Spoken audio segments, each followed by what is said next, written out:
طرف رجوع کرو. یہ بہت اچھی بات ہے اور اس کا مال بھی اچھا ہے.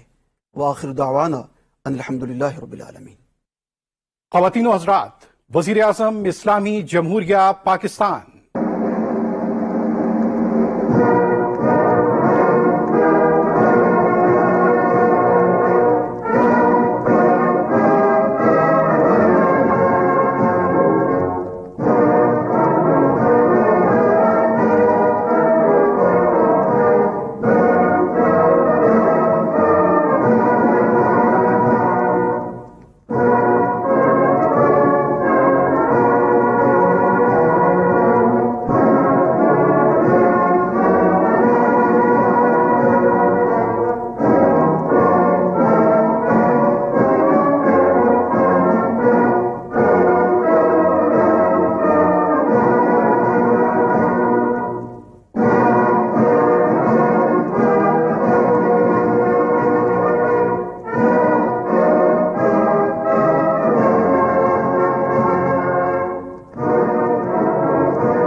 بسم اللہ الرحمن الرحیم. ایاک نعبد و ایاک نستعین. میرے پاکستانیوں، آج میں یہ جو سینٹ کا الیکشن ابھی ہوا ہے، اس کے اوپر میں آپ سب سے، اپنی قوم سے بات کرنا چاہتا ہوں. یہ سینٹ کا الیکشن اس لیے ضروری، اس کے متعلق اپنی قوم کو بات کرنا اور سمجھانا، کیونکہ اس کے اندر جو ہمارے ملک کے مسئلے مسائل ہیں، وہ جس طرح کا یہ الیکشن ہوا ہے، وہ اگر آپ سمجھ جائیں تو وہ سارے ملک کے مسئلے مسائل ادھر سے آپ کو سمجھ آتی ہے، جس طرح کا یہ الیکشن ہوا ہے. سب سے پہلے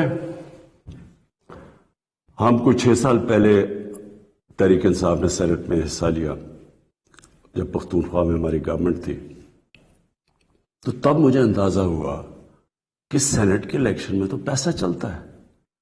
اور ابھی سے نہیں، یہ 30-40 سال سے سینٹ کے الیکشن میں پیسہ چلتا ہے. جو سینیٹر بنتا ہے، جو بننا چاہتا ہے، وہ پیسہ استعمال کرتا ہے، اور وہ خریدتا کس کو ہے؟ ممبرز آف پارلیمنٹ کو. تو مجھے بڑی حیرت ہوئی جب مجھے پتا چلا، اور تب سے میں نے کیمپین شروع کی کہ یہ کیا مذاق ہو رہا ہے ہماری جمہوریت کے ساتھ، کہ کیسی جمہوریت ہے جس کے اندر ملک کی لیڈرشپ، یہ یاد رکھیں سینٹ کے اندر ملک کی لیڈرشپ آتی ہے، اور جو ممبرز آف پارلیمنٹ ہیں ان میں سے ملک کی لیڈرشپ آتی ہے. ان میں سے وزیر بنتے ہیں، ان میں سے وزیر اعظم بنتے ہیں، ان میں سے وزیر اعلیٰ بنتے ہیں. تو مجھے تب سے حیرت ہوئی کہ جب آپ پیسہ خرچ کر رہے ہیں، ایک سینیٹر رشوت دے کے سینیٹر بن رہا ہے، اور دوسری طرف وہ ممبرز آف پارلیمنٹ جو اپنا ضمیر بیچ رہے ہیں، پیسے لے کے ووٹ کر رہے ہیں، یہ کون سی جمہوریت ہے؟ تو تب سے میں نے کیمپین شروع کی، اور میں نے تب سے کہا کہ اس کی اوپن بیلٹ ہونی چاہیے. ہمارا جب دوسرا سینٹ کا الیکشن ہوا 2018 میں، ہمیں پتہ چلا ہمارے تقریباً 20 ممبر آف پارلیمنٹ بک گئے تھے. انہوں نے پیسے لے کے اپنی ووٹ بیچی. ہم نے 20 ممبرز کو نکالا. لیکن پھر میں نے دیکھا کہ یہ صرف میں نہیں کہہ رہا، یہ دونوں مین پارٹیز، انہوں نے چارٹر آف ڈیموکریسی میں، پیپلز پارٹی اور نون لیگ نے چارٹر آف ڈیموکریسی میں سائن کیا کہ اوپن بیلٹ ہونا چاہیے، کیونکہ سینٹ کے الیکشن میں پیسہ چلتا ہے. اور پھر بعد میں ان کی سٹیٹمنٹس آئیں، ان کے پی ایم ایل این کے پارٹی لیڈر نے بھی سٹیٹمنٹ دی، اس کی بھی آئی، ان کے سینئر، ان کے جو آفس بیئرز ہیں ان کی سٹیٹمنٹس آئیں. تو جب یہ سینٹ الیکشن کے اوپر یہ آ رہا تھا، ہم نے پارلیمنٹ میں اپنا بل بھی پیش کیا کہ اوپن بیلٹ ہونا چاہیے. ہم نے پھر جب دیکھا کہ نہیں ہو رہا، تو باقی پارٹیز جو کہ کہہ بیٹھی تھی کہ اوپن بیلٹ ہونا چاہیے، جب انہوں نے ہماری حمایت نہیں کی تو ہم سپریم کورٹ میں گئے. سپریم کورٹ میں پورا کیس ہوا، اس کیس کے اندر ججز صاحبان نے بار بار پوچھا کہ پیسہ چلتا ہے، اور اس کے دوران ایک ویڈیو نکلائی جو 2018 میں سینٹ الیکشن میں ایم پیز پیسے لے رہے تھے، وہ ویڈیو بھی نکلائی، یعنی کسی کو کوئی شک نہیں تھا۔ پھر جب یہ عدالت کے اندر، سپریم کورٹ کے اندر جب اس کی بات چیت چل رہی تھی تو الیکشن کمیشن نے اوپن بیلٹ کے خلاف کہی، اور سپریم کورٹ بار بار کہتا رہا کہ آپ کی ذمہ داری ہے صاف اور شفاف الیکشن کروانے کی، اور وہ ساری پارٹیز، پی ڈی ایم کی پارٹی سب اکٹھی ہو گئی، سب نے اکٹھے ہو کے کہا کہ نہیں جی سیکرٹ بیلٹ ہونی چاہیے، جبکہ ماضی میں یہ خود کہتے رہے کہ اوپن بیلٹ ہونی چاہیے۔ اب میں آپ سب سے یہ سوال پوچھتا ہوں کہ آپ کا کیا خیال ہے کہ کیا وجہ تھی کہ یہی پارٹیز پہلے چاہتی تھیں کہ سیکرٹ اوپن بیلٹ ہونی چاہیے، اب کیوں یہ ساروں نے زور لگایا کہ سیکرٹ بیلٹ ہونی چاہیے؟ یہ جمہوریت کے خلاف ہے، یہ آئین کے خلاف ہے۔ تو پہلے یہ آئین کے خلاف نہیں تھی جب انہوں نے چارٹر آف ڈیموکریسی میں سائن کیا تھا، انہوں نے سینٹ کے اندر یہ بل ایک نکالا ہوا تھا، یہ ایک فورم کے اندر انہوں نے تب بھی کہا ہوا تھا کہ اوپن بیلٹ ہونی چاہیے۔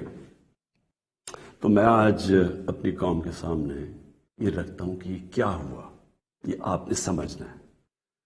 ہوا یہ کہ یہ جب سے ہماری حکومت آئی ہے، سب سے ان کو جتنے بھی یہ پرانی پولیٹیکل پارٹیز کے اندر کرپٹ لوگ تھے اور ان کے لیڈرز، ان سب کو خوف ہو گیا کہ کیونکہ یہ عمران خان نے اپنی پوری کرپشن کے اوپر کیمپین کی ہوئی ہے، اب یہ کہیں ہمارے کرپشن کے کیسز کے اوپر آگے نہ بڑھے۔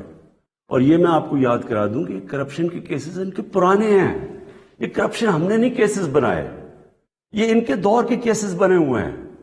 ہمارے دور میں تو صرف کوئی 5% بھی کیسز نہیں ہوں گے، سارے پرانے تھے۔ تو یہ تب سے سب اکٹھے ہو گئے، اور میں نے پہلے دن بھی جب میں گورنمنٹ میں آیا، میں نے پہلے دن کا اپنے پہلے خطاب میں کہ یہ سب اکٹھے ہو جائیں گے، سب جمہوریت کے نام پہ شور مچائیں گے، A P D M, democratic movement, یہ جمہوریت کے نام پہ سب سارے ایک ہی ان کا انٹرسٹ ہوگا کہ میرے اوپر اتنا پریشر ڈالو کہ میں ہاتھ کھڑے کر کے کہوں جس طرح جنرل مشرف نے کیا تھا، ان کو این آر او دے دوں، ان کے کرپشن کے کیسز ختم کر دوں۔ تو اب انہوں نے کیا کیا؟ انہوں نے پہلے کوشش کی بلیک میل کرنے سے پہلے دن سے کہ جی الیکشن خراب ہے، پھر انہوں نے اس کے اوپر کورونا کے اوپر پوری کوشش کی، پھر جب فیٹف کا بل آئی، ذرا آپ نے سمجھنا ہے فیٹف کا بل کیا تھا۔ فیٹف کا بل یہ تھا کہ ان کے دور میں ہمیں ایک انٹرنیشنل جو ایک ادارہ ہے فیٹف، اس کے اندر ہمیں گرے لسٹ میں ڈال دیا گیا۔ گرے لسٹ کا مطلب یہ ہے کہ اگر آپ جو وہ فیٹف کہتی ہے اگر وہ آپ نہیں کرتے تو وہ آپ کو بلیک لسٹ میں ڈال دیں گے۔ بلیک لسٹ کا کیا مطلب ہے؟ ملک کے اوپر سینکشنز لگ جائیں گے۔ سینکشنز کا کیا مطلب ہے؟ آپ کو صرف میں آسان زبان میں سمجھا دوں، اس کا مطلب یہ ہے کہ جو وہ سینکشنز لگے گی، ہمارا روپیہ گرنا شروع ہوگا، اور ہمارا روپیہ کتنا گرتا ہے یہ کوئی کہہ نہیں سکتا، لیکن جب روپیہ گرتا ہے آپ سمجھ جائیں کہ اس وقت مہنگائی بڑھ جاتی ہے، کیونکہ ساری چیزیں جب روپیہ گرتا ہے، جو چیز آپ باہر سے منگاتے ہیں مہنگی ہو جاتی ہے، جس کے اندر تیل ہے، بجلی ہے، کیونکہ بجلی بھی تیل کے اوپر آدھی بنتی ہے، پھر ڈالر کے کانٹریکٹس ہیں، پھر دالیں ہیں وہ 70% باہر سے، پھر گھی باہر سے آتا ہے، پھر گندم بھی ہمیں باہر سے منگوانی پڑی۔ تو جو بھی چیز باہر سے آتی ہے، ٹرانسپورٹ، تیل، سب مہنگی ہو جاتی ہے۔ تو اگر فیٹف کی بلیک لسٹ میں آتے ہیں تو یہاں لوگوں کی یا تو غربت پھیلنی ہے۔ تو ہم فیٹف کے لیے جو قانون نکالنا چاہتے تھے، جو فیٹف نے ہمیں کہا قانون نکالنا تھا فیٹف کا، ان سب نے مل کے ایک ہمارے پاس ایک این آر او کا ایک دے دیا جی کہ جی یہ نیب کے یہ چینجز کریں، مطلب کہ نیب کو ختم کر دیں، تب ہم فیٹف کا بل سائن کریں گے۔ فیٹف ملک کے لیے، نیب کا اس سے کیا تعلق ہے؟ صرف اور صرف کہنے کی کوشش ہے، ان کا 1 پوائنٹ ایجنڈا ہے کہ کسی طرح مجھے پریشر کر دے کہ میں کسی طرح بلیک میل کریں کہ ان کو این آر او دے دوں۔ اب آپ سمجھے کہ انہوں نے یہ کیوں کیا. کیوں یہ جو پہلے کہہ رہے تھے، سب کہہ رہے تھے کہ سینٹ کے الیکشن میں پیسہ چلتا ہے اور اوپن بیلٹ ہونی چاہیے، اور اب کیوں سب اکٹھے ہو گئے سپریم کورٹ میں جا کے سب نے اکٹھے زور زور سے کہا کہ نہیں جی ہمیں سیکرٹ بیلٹ چاہیے، خفیہ بیلٹ چاہیے. اس کی وجہ یہ تھی انہوں نے یہ پلان کیا کہ یہ جو ہمارا الیکشن تھا حفیظ شیخ کا اور یوسف رضا گیلانی کا، اس میں انہوں نے پورا پیسہ چلانا تھا. پوری کوشش کرنی تھی کہ ہمارے ممبرز توڑیں، ان کو پیسے دے کے اپنے ساتھ ملائیں، اور کسی طرح وہ الیکشن جب وہ حفیظ شیخ نے ہارنا تھا تو اس سے کیا سامنے آنا تھا کہ جی عمران خان کی پارلیمنٹ کے اندر میجورٹی ختم ہو گئی.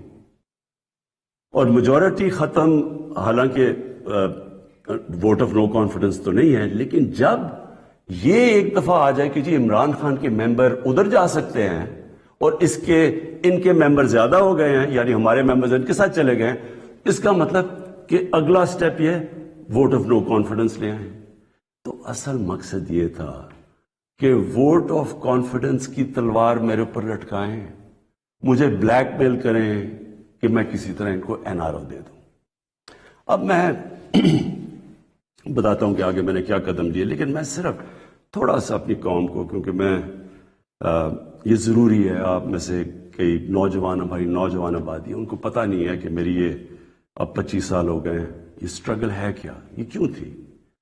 دیکھیں عمران خان وہ واحد پولیٹیشین ہے جس کے پاس سب کچھ تھا پالیٹکس میں آنے سے پہلے.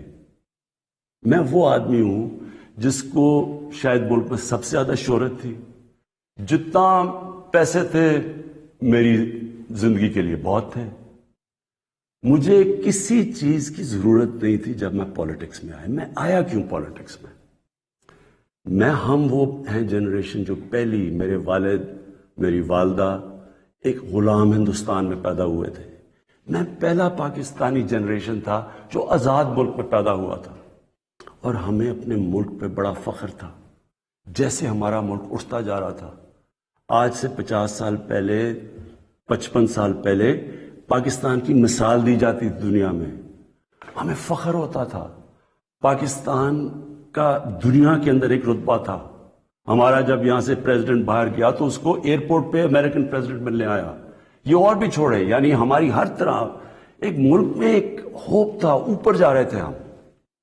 تو آہستہ آہستہ میں نے اپنا ملک نیچے آتے دیکھا، اور جو 1985 کے بعد اس ملک میں تباہی میں جی، جب سے کرپشن یہ آسمانوں پہ گئی، نان پارٹی بیس الیکشن ہوا تھا. آپ کو موقع ملے تو وہ ضرور پڑھے، کیونکہ وہ ایک ایسا جسے ٹرننگ پوائنٹ کہتے ہیں، جس کے بعد ہماری تقدیر بدلی، جس کے بعد کرپشن بڑھنی شروع ہوئی پاکستان میں، جس وقت پالیٹکس کے اندر پیسہ چلنا شروع ہوا. یہ یاد رکھیں 1985 تھا وہ. تو ہم دیکھ رہے تھے کہ آہستہ آہستہ پیسہ اقتدار میں کیوں آ رہے ہیں جی، بزنسز چلانے کے لیے. پرائم منسٹر بن رہا ہے تو فیکٹریاں بننی شروع ہو گئی، پرائم منسٹر بننا ہے تو بزنس مین بننا، 7 وزیروں نے پیسہ بنانا شروع کر دیا. 85 کے بعد ہمارا ملک جانا شروع ہوا نیچے. اس سے پہلے ہندوستان اور پاکستان کے اندر میں آپ کو فرق بتاؤں، میں جب کرکٹ کھیل کے ہندوستان سے پاکستان آتا تھا تو لگتا تھا غریب ترین ملک سے امیر ترین ملک میں آ گیا ہوں. اور آہستہ آہستہ آہستہ ہم نے چینج دیکھا یہ آتے ہوئے. میں اس لیے پالیٹکس میں آیا تھا، اور میرا مقصد کیا تھا. دیکھیں میں نے تو بہت اپنا وقت باہر کی دنیا میں گزارا ہے. میں نے مغربی ممالک دیکھے ہیں، میں نے انگلینڈ کے اندر ان کے سارے سسٹمز دیکھے ہیں. فرق کیا ہے؟ کیا وجہ ہے کہ ایک ملک اوپر چلا جاتا ہے اور دوسرا ملک سارے وسائل کے باوجود نیچے آ جاتا ہے؟ وہ ہے لفظ انصاف، قانون کی بالادستی. نبی صلی اللہ علیہ وسلم نے مدینہ کی ریاست کی بنیاد کس چیز پہ رکھی تھی؟ عدل اور انصاف پہ. انہوں نے جب کہا تھا، اور وہ اچھا یہ ہے کیا انصاف؟ قانون کی بالادستی کا مطلب کیا ہے؟ میں چاہتا ہوں سب نوجوان آپ سب سمجھیں. قانون کی بالادستی کا مطلب یہ ہوتا ہے کہ طاقتور اور کمزور ایک ہی برابر ہوں، قانون ان سے ایک طرح کرے. جب نبی صلی اللہ علیہ وسلم نے کہا تھا کہ تمہارے سے پہلے بڑی قومیں برباد ہوئی، جو طاقتور کے لیے ایک قانون، کمزور کے لیے دوسرا قانون، وہ قومیں تباہ ہو جاتی ہیں. جو جب انہوں نے کہا کہ میری بیٹی بھی اگر جرم کرے بھی اس کو سزا ملے گی، کہنے کا مطلب یہ ہے کہ قانون یعنی انصاف وہ ہوتا ہے جو طاقتور کو قانون کے نیچے لے کے آتا ہے. اب یہاں کیا ہو رہا تھا؟ جو طاقتور، اس کے لیے سارا ایک قانون، وہ چوری کر رہا ہے، وہ پیسے بنا رہا ہے، وہ منی لانڈرنگ کر رہا ہے، وہ پلاٹوں کے اوپر قبضے کر رہے ہیں، وہ سرکاری ان کو کوئی پکڑ نہیں رہا تھا. بیچارے غریب لوگ جیلوں میں بھرے ہوئے تھے. میں نے بھی جب جنرل مشرف کے دور میں کوئی 8-9 دن جیل میں گزارے ہیں، وہاں صرف غریب لوگ آپ کو نظر آتے ہیں، لگتا ہے صرف غریب ہی چوری کرتا ہے. دیکھیں، یہ آپ کو آج میں صرف سمجھانے کی کوشش کر رہا ہوں کہ میری سٹرگل ہے کیا. 2 چیزیں ہوتی ہیں. جب طاقتور کو ایک ملک کا قانون اس کو پکڑتا نہیں ہے، جب وہ کوئی جرم کرتا ہے تو وہ ملک اپنی تباہی کی طرف چلا جاتا ہے، جس طرح ہمارے نبی صلی اللہ علیہ وسلم نے کہا تھا. وہ کیوں چلا جاتا ہے؟ میں یہ بھی آپ کو سمجھاتا ہوں. دیکھیں، چھوٹے چوری کرتے ہیں، غریب آدمی چوری کرتا ہے، پٹواری چوری کرتا ہے، تھانے دار، وہ پیسے بناتے ہیں، تنگ ہوتے ہیں لوگ. لیکن جب ملک کا پرائم منسٹر اور منسٹر چوری کرتا ہے تو وہ ایک ملک کو مقروض کر کے رکھ دیتا ہے. وہ کیسے کرتا ہے؟ میں پرائم منسٹر ہوں، سارے جتنے میرے جیل میں چور بھرے ہوئے ہیں، ان کی ساری چوریاں اکٹھی بھی کر دو تو وہ کتنے کی بن جائے گی؟ 2, 3, 4 ارب، 5 ارب، 6 ارب. میں پرائم منسٹر ہوں، میں ایک پروجیکٹ کے اندر میں اربوں روپیہ بنا سکتا ہوں. کیسے؟ میں پاور پروجیکٹ لگاؤں، اور یہاں ہوا ایسے. پاور پروجیکٹ لگاتا ہوں 100 ارب کا، وہ ہوتا ہے اس کی قیمت 100 ارب، میں اسے کہتا ہوں 130 ارب کر دو. 30 ارب سیدھے میرے باہری ملک سے باہر ہی چلے جاتے ہیں، میرے اکاؤنٹ میں آ جاتے ہیں. اب وہ جو 30 ارب، سب سے پہلے تو سارے ملک کے چور ملا کے بھی 30 ارب چوری نہیں کرتے. وہ جو جیلوں میں بیچارے ہیں، مشکلوں میں، کوئی بے روزگار ہے، کوئی 100 مسئلے ہوتے ہیں عام آدمی کے. کئی تو ہوتے بھی چور ہیں، لیکن کئی بیچارے مجبور بھی ہوتے ہیں، وہ تو جیلوں میں ہیں. سیدھا بیٹھ کے 30 ارب ایک ڈیل میں میں بنا سکتا ہوں. اور اچھا، اس کی قیمت کون ادا کرتا ہے؟ آپ ادا کرتے ہیں. وہ کیسے ادا کرتے ہیں؟ کہ جو 130 ارب کا جب پروجیکٹ بن جاتا ہے تو اس کا جو بجلی کی قیمت ہے وہ اوپر چلی جاتی ہے. آپ اگر کہیں پتہ چلوائیں کہ وہی پروجیکٹ جو پاکستان میں لگے ہوئے ہیں وہ کتنے پہ لگے ہیں، اور جو وہی پروجیکٹ باہر کے بجلی کے لگے ہیں ان کی کتنی قیمت ہے، تو اس کی کون قیمت ادا کرتا ہے؟ قوم ادا کرتی ہے. قوم مقروض ہو جاتی ہے. ساری تیسری جن کو کہتے ہیں ڈیولپنگ ورلڈ، غریب ملک، آپ ساری ایک ملک کا آپ کو بتا سکتا ہوں ان کی غربت کا سبب کیا ہے. وہاں ان کے بھی پرائم منسٹر بیٹھے ہیں، پریزیڈنٹ بیٹھے ہیں، وزیر بیٹھے ہیں، وہ بھی ملک کا پیسہ چوری کرتے ہیں. پھر ان کو مجبوری باہر بھجوانا پڑتا ہے، کیونکہ ملک میں نظر آ جائے گا نا پیسہ. اس لیے وہ پھر باہر، یہ جس طرح یہ چینی والا اور یہ پاپڑ والا، ان کے نام پہ باہر اس لیے بھجوانے پڑتے ہیں کہ پکڑے نہ جائیں. اب جب وہ پیسہ باہر جاتا ہے وہ دگنا ملک کو نقصان ہو جاتا ہے. آپ کو پتا ہے، ایک یونائٹڈ نیشنز کا ایک ادارہ ہے.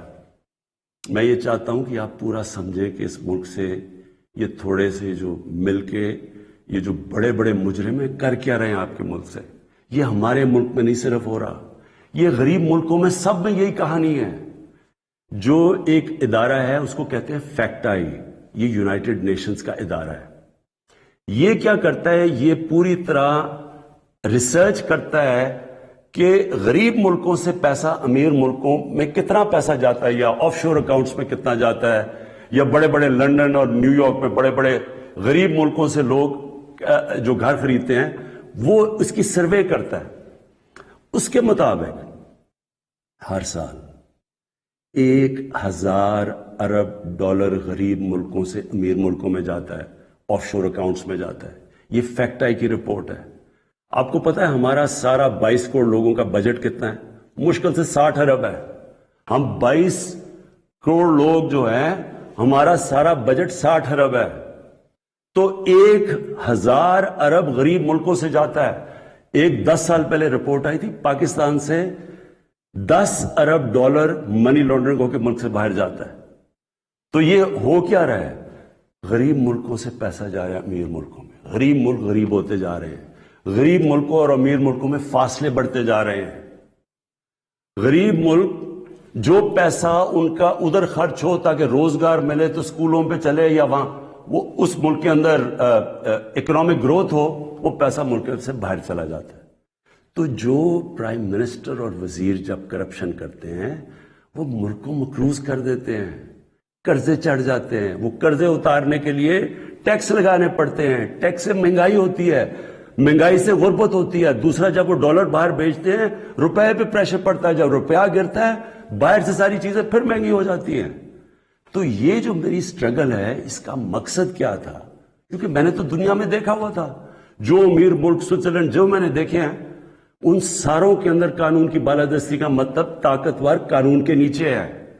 ہمارے ملک میں آپ نے تماشا دیکھا، جنرل مشرف اتنی طاقت اس کے پاس، فوج اس کے نیچے، عدلیہ اس کے نیچے، اپوزیشن وہ نہیں. اس نے پریشر میں آ کے ان دونوں پارٹیز کو این آر او دے دیا. وہ این آر او کی وجہ سے آج جب ہماری حکومت آئی ہے جتنا ہم ٹیکس کا پیسہ اکٹھا کرتے ہیں آدھا چلا جاتا ہے ان کے لیے ہوئے قرضوں کی قسطوں پہ. ہم نے تو اپنا بجٹ بیلنس کر دیا، ہم نے تو خرچے اور آمدنی کو بیلنس کر دیا، لیکن جو قرضوں کی قسطیں دینی پڑتی ہے وہ ہمارے اوپر بوجھ بڑا ہوا ہے. یہ ساری غریب ملکوں کی یہی سٹوری ہے. میں یہ آپ کو اس لیے بتا رہا ہوں آپ کو پتا چلے کہ اس ملک ہم ایک غریب ملک نہیں ہیں. اللہ نے اس کو سب کچھ دیا ہوا ہے، لیکن کوئی دنیا کا ملک آگے نہیں بڑھ سکتا جس کے اوپر بیٹھے ہوئے طاقتور اس ملک کا پیسہ نکال رہے ہوں باہر. کوئی ملک نہیں چل سکتا. اب واپس آ جائیں سینٹ پہ. یہ کیوں سینٹ کا الیکشن امپورٹنٹ تھا؟ انہوں نے کیوں اتنا زیادہ زور لگایا پتا ہوتے ہوئے کہ پیسہ چلنا ہے سیکرٹ بیلٹ میں؟ یہ کیوں سب اکٹھے ہو کے انہوں نے کوشش کی؟ یہ پورا یہ جو ڈرامہ کیا ہے. اگر اوپن بیلٹ ہو جاتی تحریک انصاف کو تو ہمیں اتنی سیٹیں ملنی تھی جتنی ملی ہیں سینٹ میں. ہمارا تو یہ جو کہہ رہے ہیں نا کہ بہت بڑا کوئی مارکا مار لیا، ہمیں تو اتنی سیٹیں مل گئی ہیں، ہم تو سب سے بڑی پارٹی بن گئے سینٹ میں. لیکن انہوں نے جو سارا ڈرامہ کیا ہے وہ ایک حفیظ شیخ کی سیٹ کے اوپر، اور سارا جو پیسہ لگایا ہے جو یوسف رضا گیلانی کا پیسے بانٹ رہا تھا شام کو، لوگوں کی ضمیر خرید رہا تھا. اور وہ جو میں نے جب اپنے ایم این اے سے جب میٹنگ کی، ہماری خواتین نے ہمیں بتایا کہ جی ہمیں کال کر کے آفرز مل رہی تھی. کوئی ہماری پرانی پی ٹی آئی کی وہ کال کر کے کہہ رہی تھی 2 کروڑ سے بولی لگ رہی تھی. اب میں الیکشن کمیشن سے تھوڑا بات کرنا چاہتا ہوں. دیکھیں الیکشن کمیشن آپ کا بہت بڑا رول ہے. آپ کی سب سے بڑی ذمہ داری صاف اور شفاف الیکشن ہے. یہ آپ کی آئینی ذمہ داری ہے. پہلے تو مجھے یہ نہیں سمجھ آئی کہ آپ نے عدالت میں کیوں جا کے کہا کہ جی خفیہ بیلٹ ہونی چاہیے. مجھے یہ بتائیں کوئی آئین اجازت دیتا ہے چوری کرنے کی، رشوت دینے کی؟ کوئی آئین اجازت دیتا ہے جو 30 سال سے ہو رہا ہے؟ پھر جب آپ کو سپریم کورٹ نے موقع دیا، کیا انہوں نے آپ کو کہا کہ ہاں اس دن سیکرٹ بیلٹ کروا لو، لیکن اس کے بعد ان کی آئیڈینٹیفیکیشن رکھو بیلٹ کی کہ ہم مثلا آج پتا چلوانا چاہتے ہیں جی ہمارے 15-16 لوگ جو بکے ہیں، میں ورڈ یوز کر رہا ہوں بکے ہیں، ہمیں پتا تو چلے وہ کون ہے. آپ نے ان مجرموں کو بھی بچا لیا یہ سیکرٹ بیلٹ کروا کے. آپ نے ہماری جمہوریت کو نقصان پہنچایا ہے. مجھے بتائیں کون سی جمہوریت ہے جدھر پیسے دے کے کوئی سینٹ بنتا ہے؟ یہ جمہوریت ہے؟ جمہوریت کا تو مطلب ہوتا ہے الیکشن سے لوگ اوپر آتے ہیں. یہ پیسے دے کے اوپر آنے کا یہ جمہوریت ہے؟ دوسرا مجھے بتائیں کہ جو ہمارے بچے ہیں، ہمارا ایک نوجوان آبادی ہے، ہم کیا ان کے لیے مثال سیٹ کر رہے ہیں؟ سارے ملک کے سامنے پیسے چل رہے ہیں، وہ ویڈیو چل رہی ہے پیسے کی. اس سے پہلے ویڈیو چلی جو 2018 کے الیکشن میں کہ جناب وہ ایم پیز کروڑوں روپیہ ایسے ایسے کر کے بیگز میں ڈال رہے ہیں. وہ کچھ کوشش کی؟ کیا آپ کو یہ نہیں پتا کہ آپ کی ذمہ داری تھی انویسٹیگیٹ کرنے کی؟ ساری ایجنسیز آپ کے نیچے ہیں، سب کے سامنے یہ تماشا ہوا. مجھے یہ بتائیں کہ جب ایک ملک کی لیڈرشپ، یہ لیڈرشپ ہے سینٹ کی، جب یہ رشوت دے گی اور رشوت لے گی تو آپ کیا کہیں گے کہ پٹواری اور تھانے دار وہ ٹھیک ہو جائے گا؟ کیا آپ کہیں گے باقی لوگ ٹھیک ہو جائیں لیکن لیڈرشپ چوری رشوت دے؟ ایک چائنیز پروورب ہے کہ fish rots from the top. جب اوپر آپ کرپشن کی اجازت دے رہے ہیں اور آپ کے سامنے ہوئی ہے اور آپ کو پتا تو ہونی ہے. میں کہتا کیا، میں نے الیکشن سے پہلے کہا کہ ریٹس لگ گئے ہیں لوگوں کے، بولیاں لگ رہی ہیں. آپ کو موقع جب دیا سپریم کورٹ نے، کیا وجہ تھی کہ آپ 1500 بیلٹس کے اوپر کوئی ایک بار کوڈنگ نہیں کر سکتے تھے؟ آپ نے تو پوری طرح ایک موقع دیا ملک کی جمہوریت کو ڈسکریڈٹ کرنے کے لیے. میں آپ سے سوال پوچھتا ہوں کہ آج کیا ہماری جمہوریت اوپر گئی ہے نیچے گئی ہے؟ جو آپ نے ملک کی موریلٹی، اخلاقیات کو نقصان پہنچایا ہے کہ یہ جو اوپن ہارس ٹریڈنگ ہو رہی ہے، کیا اس سے فرق مجھے بتائیں. یہ ایک بڑی عظیم خواب کا نام تھا پاکستان، اسلامی فلاحی ریاست. یہ علامہ اقبال نے کہا تھا مثال بنے گی مسلمان دنیا کے لیے. مجھے بتائیں یہ اپنے نوجوانوں کو آپ کیا بتائیں گے؟ یہ سارے ملک کے سامنے، اور یہ کتنا پیسہ چلا ہے، یہ ابھی تو یہ تو سامنے آ گیا نا آپ کا ویڈیو. آپ کو یہ نہیں اندازہ کہ کتنا پیسہ چلا ہے اس الیکشن کے اندر، کس طرح لوگوں نے اپنے ضمیر بیچے ہیں پیسہ بنانے کے لیے، کس طرح ہماری پالیٹکس کو کرپٹ کیا گیا ہے. جو کروڑوں روپیہ خرچ کر کے سینیٹر بنے گا وہ حاتم تائی ہے، وہ آ کے ملک کی خدمت کرے گا، وہ یہ پیسہ کدھر سے ریکور کرے گا؟ پھر کہتے جی کہ دیکھیں جی کرپشن بڑی بڑھ گئی ہے ملک میں. کبھی قانون سے بھی کوئی کرپشن ختم ہوئی ہے؟ مجھے بتائیں کبھی کوئی قانون بنا کے یا لا انفورسمنٹ سے کرپشن ختم ہو سکتی ہے؟ کرپشن ایک معاشرہ ختم کرتا ہے، ایک قوم مل کے کرپشن ختم کرتی ہے. جب ایک قوم ایک میسج دیتی ہے کہ جو کرپشن کرے گا، رشوت دے گا، وہ ہمارے میں سے نہیں ہے، اس کو لوگ شادیاں نہیں کروائیں گے ان گھروں میں، ان کو گوت پارٹیز پہ نہیں بلائیں گے. یہاں کرپٹ لوگوں کو آپ مین سٹریم میں لا رہے ہیں. اور میں یہ بھی کہنا چاہتا ہوں، ہمارے وہ میڈیا کے لوگ، میں ان سے سوال پوچھتا ہوں، بڑے بڑے صحافی عدالت میں جاتے ہیں، عدالت میں جا کے کہتے ہیں کہ جو نواز شریف کو تقریر کرنے کی موقع دینا چاہیے، وہ نیلسن منڈیلا تقریر کرے گا، ملک کو پتہ نہیں کیا فائدہ ہوگا. ایک آدمی سپریم کورٹ سے کنوکٹ، ایک مجرم جھوٹ بول کے ملک سے بھاگا ہوا، جس کے اوپر اربوں اربوں روپے کی چوری، اس کے بیٹوں کے اربوں روپے کی پراپرٹیز میں رہ رہے ہیں لنڈن. ملک سے کیوں بھاگے ہوئے جی؟ ہم برطانوی سٹیزن ہیں. وہ تو جی بکنگھم پیلس میں پیدا ہوئے تھے نا.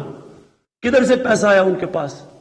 یہ یہاں سے پیسہ چوری کر کے باہر بیٹھے ہوئے ہیں، وہ باہر بیٹھا ہوا ہے، اس کا منشی جو دماد ہے وہ باہر بیٹھا ہوا ہے، ان کے بچے باہر بیٹھے، سارے اربوں پتی ہیں، کوئی جواب. اور یہاں ہمارے صحافی کہہ رہے ہیں کہ جو اسے تقریر کرنے کا موقع دے. وہ کوئی جیل سے نکلتا ہے اربوں روپے کی کرپشن کے چارج، وہ جا کے پھول پھینک رہے ہیں لوگ اس کے اوپر. مجھے یہ بتائیں کیسے کرپشن ختم ہوگی؟ جب آپ معاشرہ جب ان کرپٹ لوگوں کو ایکسیپٹیبل کر دے گا. یہ کھلے عام جب یوسف رضا گیلانی یہ جب بنے گا سینیٹر اور وہ پیسے چلا کے، اور ہم اس کو ایکسیپٹ کریں گے جی ہو جی جمہوریت ہے بڑی آ گئی. یہ صرف میں یہ سمجھنے کی کوشش کر رہا ہوں کہ کیا ہمیں فکر ہے اپنے آنے والے بچوں کی، اپنی جنریشنز کی، اپنی نسلوں کی، کہ کیا ہم ایگزامپل سیٹ کر رہے ہیں ان کے لیے. میں اپنی ساری قوم سے پوچھتا ہوں کہ اگر آپ ان لوگوں کو ایکسیپٹ کر لیں گے جو بڑے بڑے ڈاکو، کہ عمران خان کی اکیلے کی ذمہ داری لگی ہوئی ہے کہ ان کے پیچھے پڑا رہے؟ یہ آپ سب کی ذمہ داری ہے. سنگاپور کے اندر جب ایک وزیر نے چوری کی، کرپشن کی، لی کوان یو جو ان کے پرائم منسٹر کا سب سے قریبی تھا، اس نے جب اس کو سزا دلوائی اس نے خودکشی کر لی، کیونکہ اسے پتا تھا معاشرے میں اب میری جگہ ختم ہو گئی ہے. اس کو معاشرے میں ہال نہیں ڈالیں گے، پھول نہیں پھینکیں گے کہ نیب سے باہر آ رہے جی پھول پھینک رہے ہیں. کوئی نہیں پوچھ رہا کہ اس نے کتنی کرپشن کی ہے. میرے پاکستانیوں، دیکھیں یہ آپ کے اوپر ہے کیا آپ اپنے ملک کو اوپر لے جانا چاہتے ہیں یا ان چوروں کے ساتھ کمپرومائز کرنا چاہتے ہیں؟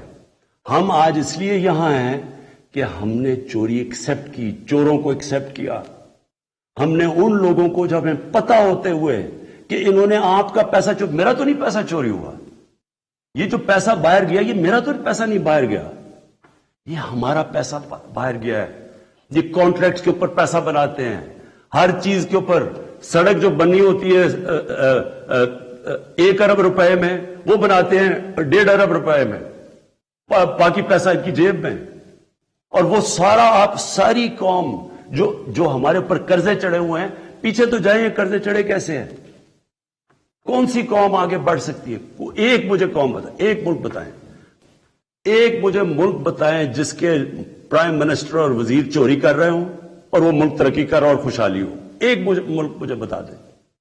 اور جو ملک سزا اور جزا نہیں کرتا، طاقتور کو سزا نہیں دیتا، وہ طاقتور جو مرضی کرے، وہ اچھا وہ بدقسمتی سے ان کو وی آئی پی کی طرح ٹریٹ کیا جاتا ہے. جیلوں میں بھی وہ وی آئی پی ہیں.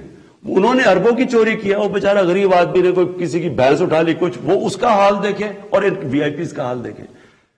قوم کرپشن سے لڑتی ہے، قانون اکیلا کرپشن نہیں ختم کر سکتا. یہ جو آپ نے ڈرامہ دیکھا ہے آپ کے سامنے جو ہوا ہے، ساری قوم نے دیکھا ہے کہ پیسے دے کے ایک وزیر جیت گیا اور بڑی تالیاں بجے، جی بہت بڑا زبردست کام کیا اس نے. اس کا ماضی اٹھا کے دیکھیں. $60 ملین کا پاکستان کا پیسہ پڑا تھا سوئٹزرلینڈ میں. آصف زرداری تو کہہ ہی نہیں سکتا تھا میرا، کیونکہ اس نے تو کوئی ڈکلیئر ہی نہیں کیا، چوری کا پیسہ تھا. سپریم کورٹ اسے کہہ رہا ہے کہ لیٹر لکھو کہ پاکستان کا پیسہ سوئٹزرلینڈ کو واپس دیں. لیٹر نہیں لکھا. وفاداری جی، میں جی بڑا وفادار ہوں. کس سے؟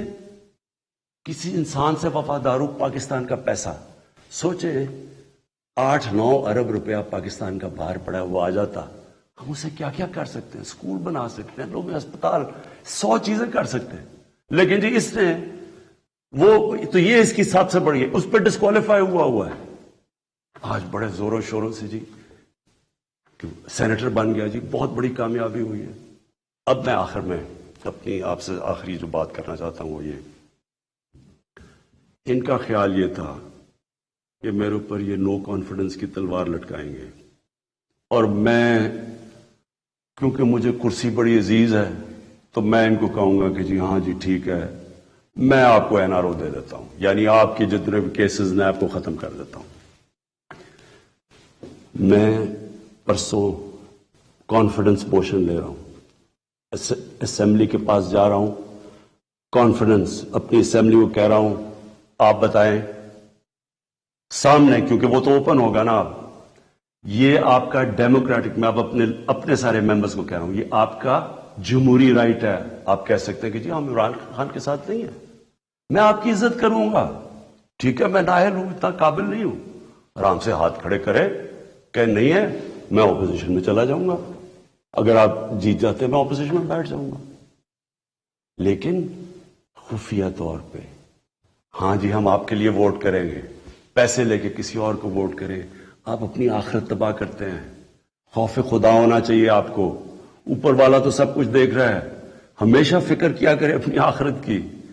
تو میں کانفیڈنس لوں گا جا کے اپنی اسمبلی سے. اور میں آپ کو یہ بتا دوں، یہ اب میں ذرا مخاطب ہوں، یہ جو سارے پی ڈی ایم کے جتنے یہ بڑے بڑے جو ان کے جو یہ جو بڑے بڑے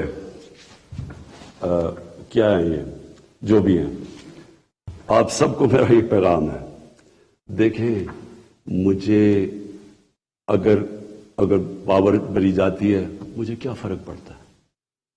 میں نے کوئی فیکٹریاں بنائی ہیں، میں نے کوئی اپنے رشتہ داروں کو کئی بڑے بڑے عہدے دیے ہیں، میں تو کوئی باہر جا کے یہاں پیسے نکال کے تو بڑے بڑے کوئی مے فیئر میں نے کوئی بڑے بڑے گھر لے لیے ہیں. میں تو اپنے گھر میں رہتا ہوں، سوائے حکومت کا میرے اوپر پیسہ ایک ٹریول پہ اور ایک سیکیورٹی پہ، اس کے علاوہ سارے خرچے میں اپنے برداشت کرتا ہوں. سارے میرے ٹریول دیکھے جب میں باہر گیا ہوں